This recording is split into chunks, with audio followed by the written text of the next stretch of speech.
তথ্য ও সম্প্রচার মন্ত্রণালয়ের নতুন একটি নিয়োগ বিজ্ঞপ্তি প্রকাশিত হয়েছে। তো এই নিয়োগ বিজ্ঞপ্তি সংক্রান্ত এ টু জেড বিষয় আজকের এই ভিডিওটিতে তুলে ধরা হবে। তো দেখতে পারছেন তথ্য ও সম্প্রচার মন্ত্রণালয়ের নিয়োগ বিজ্ঞপ্তি দেখতে পারছেন 18 নভেম্বর 2024 খ্রিস্টাব্দ তারিখে প্রকাশিত হয়েছে। আর এই নিয়োগ বিজ্ঞপ্তিতে সাধারণত আবেদনের ক্ষেত্রে বয়স সীমা 18 থেকে 32 বছর যাদের রয়েছে তারা এই নিয়োগে আবেদন করতে পারবেন। সাধারণত এই নিয়োগে অনেক ক্যাটাগরির পোস্ট রয়েছে। তো প্রত্যেকটা পোস্টের আবেদনের শিক্ষাগত যোগ্যতা, বেতন স্কেল এবং আবেদনটি কিভাবে করতে হবে, আবেদনের শুরুর তারিখ, শেষ তারিখ এবং আবেদন ফি কত টাকা, সবকিছু আপনারা আজকের এই ভিডিওটির মাধ্যমে জানতে পারবেন। এবং এই নিয়োগের পরীক্ষাটা কোথায় হবে সেটা আপনারা জানতে পারবেন। পরীক্ষাটা লিখিত হবে না এমসিকিউ হবে না মৌখিক হবে সেটাও আপনারা জানতে পারবেন আজকের এই ভিডিওটির মাধ্যমে। তাই ভিডিওটি মনোযোগ সহকারে দেখতে থাকুন। আর আপনি যদি অল জব নিউজ বাংলাদেশ এই চ্যানেলে প্রথমবার এই ভিডিওটি দেখে থাকেন তাহলে আমাদের এই চ্যানেলটিকে সাবস্ক্রাইব করে রাখবেন, notification bell button all press করে রাখবেন, এই ভিডিওটিতে একটি লাইক করে দেবেন।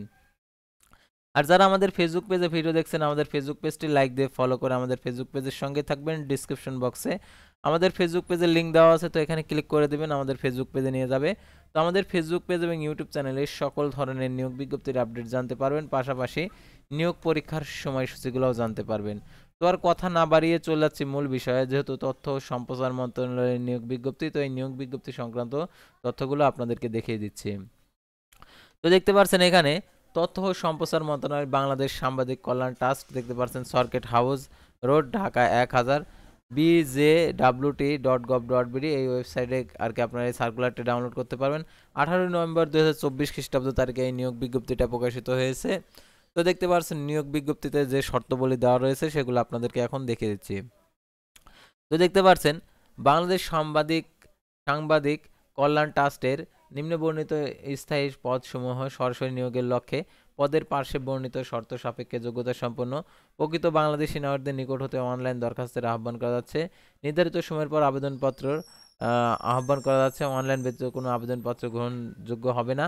তো দেখতে পাচ্ছেন প্রথমে বেতন স্কেল, গ্রেড এবং বয়সের ক্ষেত্রে ঊর্ধ্ব বয়স সীমা এবং সর্বোচ্চ পদের সংখ্যা, শিক্ষাগত যোগ্যতা ও প্রয়োজনীয় অভিজ্ঞতা। তো দেখতে পাচ্ছেন প্রথমে উপপরিচালক প্রশাসন অর্থ 35,500 টাকা থেকে 67,010 টাকা। পদের সংখ্যা 1টি, 40 বছর, কোন স্বীকৃত বিশ্ববিদ্যালয় হতে ব্যবসায় শিক্ষা, সমাজবিজ্ঞান অনুষদভুক্ত কোনো বিষয়ে প্রথম শ্রেণী বা সমান সিপিতে স্নাতক ডিগ্রি, দ্বিতীয় শ্রেণীর স্নাতক ও দ্বিতীয় শ্রেণীর স্নাতকোত্তর ডিগ্রি অথবা 4 বছর মেয়াদি দ্বিতীয় শ্রেণীর স্নাতক সম্মান ডিগ্রি। সরকারি স্বশাসিত প্রতিষ্ঠানে পরিচালক প্রশাসন সহকারী পরিচালক অর্থ হিসাবে 7 বছরের চাকরির অভিজ্ঞতা থাকতে হবে। তারপর দেখতে পাচ্ছেন সহকারী পরিচালক প্রশাসন 22,000 টাকা থেকে 53,060 টাকা বেতন, 32 বছর, পদের সংখ্যা 1টি, কোনো স্বীকৃত বিশ্ববিদ্যালয়তে ব্যবসায়ী শিক্ষা সমাজবিজ্ঞান অনুষদে যে কোনো বিষয়ে প্রথম শ্রেণী বা সমমান সিএপিতে স্নাতকোত্তর ডিগ্রি, দ্বিতীয় শ্রেণীর স্নাতকোত্তর ডিগ্রি অথবা 4 বছর মেয়াদি দ্বিতীয় শ্রেণীর স্নাতক সম্মান ডিগ্রি।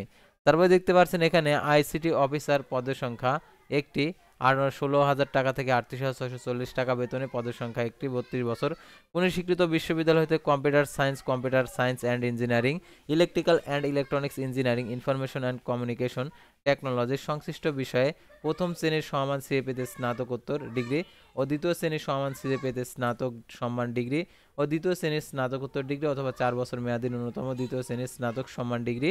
তারপর দেখতে পাচ্ছেন কোনো স্বীকৃত আইসিটি সম্পর্কিত প্রফেশনাল এবং ইনস্টিটিউট হইতে সদস্য থাকতে হবে।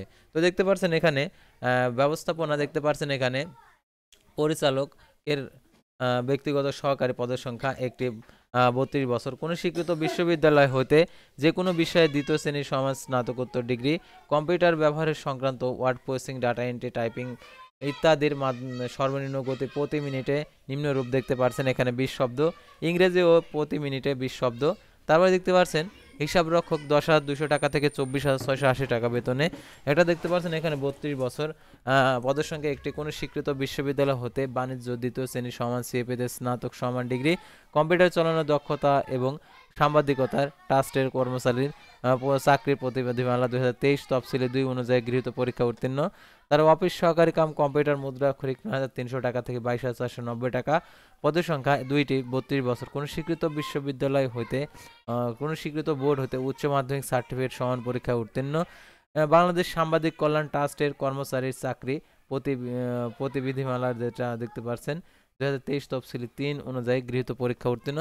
তারপরে দেখতে পাচ্ছেন গাড়ি চালক 9,300 টাকা থেকে 22,490 টাকা, পদের সংখ্যা একটি, 32 বছর কোন স্বীকৃত বোর্ড হতে মাধ্যমিক স্কুল সার্টিফিকেট, হালকা যান চালানোর আর বৈধ ড্রাইভিং লাইসেন্স থাকতে হবে।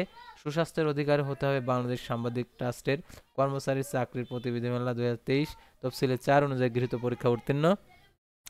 তারপরে দেখতে পাচ্ছেন অফিস সহায়ক 8,250 টাকা থেকে 20,010 টাকা, 32 বছর, পদের সংখ্যা 2টি, কোনো স্বীকৃত বোর্ড হতে মাধ্যমিক স্কুল সার্টিফিকেট সমান পরীক্ষা উত্তীর্ণ। মোট পদের সংখ্যা 10টি। এখন যারা এই নিয়োগে আবেদন করতে চাচ্ছেন, তো আবেদনের ক্ষেত্রে যে শর্তাবলী রয়েছে এই শর্তাবলীগুলো দেখে নিলে আপনারা এই নিয়োগ বিজ্ঞপ্তিটাতে সঠিকভাবে আবেদন করতে পারবেন। তো দেখতে পাচ্ছেন 30/6/2024 খ্রিস্টাব্দ তারিখে বিজ্ঞপ্তি 3 নং কলামের বর্ণনা অনুযায়ী যেটা দেখতে পাচ্ছেন এখানে সরকারি আধা সরকারি স্বশাসিত চাকরিরত প্রার্থীদেরকে কর্তৃপক্ষের মাধ্যমে আবেদন করতে হবে।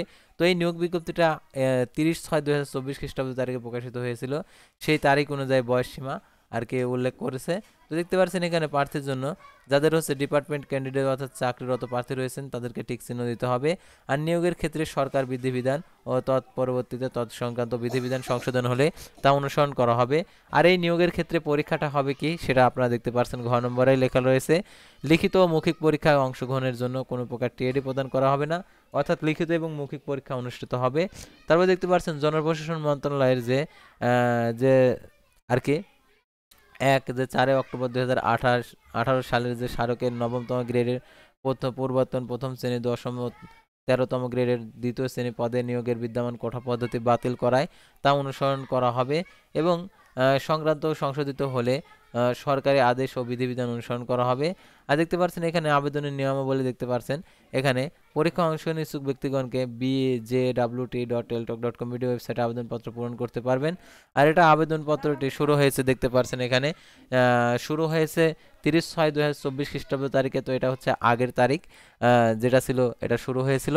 তো আবার এটা হচ্ছে অনলাইন আবেদনপত্র জমা দানের তারা আবার শুরু করেছে, অর্থাৎ এটার আবেদনের শেষ তারিখ 1/12/2024 বিকেল 5টা পর্যন্ত অর্থাৎ আপনারা আবেদন করতে পারবেন। অর্থাৎ পুনরায় যেহেতু নিয়োগ বিজ্ঞপ্তি দিয়েছে অর্থাৎ যাদের 32 বছর বয়স রয়েছে তারা আবেদন করতে পারবে, অর্থাৎ 30 থেকে আর কি 32 পর্যন্ত আর কি। এটা এর আগে সার্কুলার ছিল 18 থেকে 30 বছর। তো এখন আপনারা যারা ঊর্ধ্ব বয়স হয়ে গেছে, যে বয়সের জন্য যে আন্দোলন চলছিল যার কারণে 2 বছর বয়স বাড়ানো হয়েছে 18 থেকে 32 বছর, সেহেতু আপনারা আবেদন করতে পারবেন 1/12/2024 খ্রিস্টাব্দ তারিখ পর্যন্ত বিকেল 5টা পর্যন্ত।